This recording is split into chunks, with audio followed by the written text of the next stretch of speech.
Albert Einstein একবার বলেছিলেন, দুর্বল মানুষ প্রতিশোধ নেয়, শক্তিশালী মানুষ ক্ষমা করে, বুদ্ধিমান মানুষ উপেক্ষা করে। আমি তার কাছ থেকে শিখেছি ৯টি চিরন্তন পাঠ। ১. ভবিষ্যৎ নিয়ে অতিরিক্ত চিন্তা করবেন না।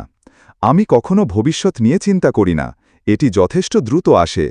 ভবিষ্যৎ অনিশ্চিত এবং এটি নিয়ে চিন্তা করা আজকের আনন্দ কেড়ে নেয়। এখন যা আছে তার উপর ফোকাস করুন এবং এগিয়ে যান। ২. বড় ভাবনা চিন্তা করতে সাহস করুন। আমি বিশ্বাস করি বড় ধরনের কল্পনা আমাদের সত্যিকারের তথ্য সঞ্চয়ের চেয়ে বেশি এগিয়ে নিয়ে যাবে। দুঃসাহসী চিন্তা নিরাপদ চিন্তার চেয়ে বেশি বিশ্বকে পরিবর্তন করেছে। ৩. এগিয়ে চলতে থাকুন। জীবন একটি সাইকেল চালানোর মতো, ভারসাম্য রাখতে হলে আপনাকে চলতে হবে। থেমে থাকবেন না, কতটুকু হোক না কেন অগ্রগতি অগ্রগতি। ৪. রাজনীতি পদার্থবিজ্ঞানের চেয়ে কঠিন।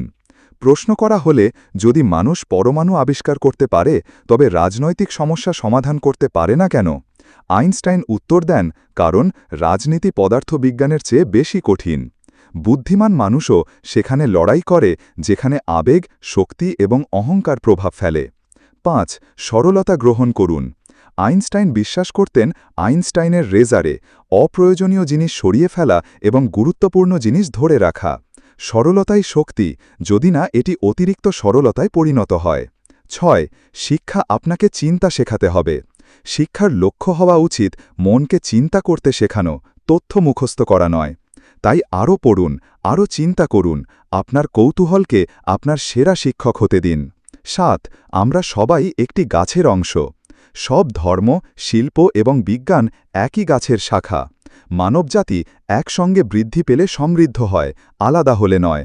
আমরা যতটা ভাবি তার চেয়ে বেশি সংযুক্ত। ৮.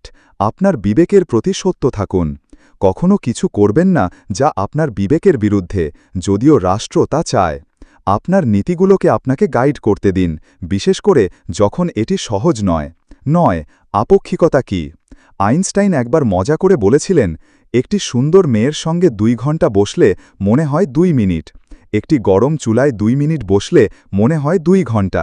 এটাই আপেক্ষিকতা। দৃষ্টিভঙ্গি সবকিছু পরিবর্তন করে।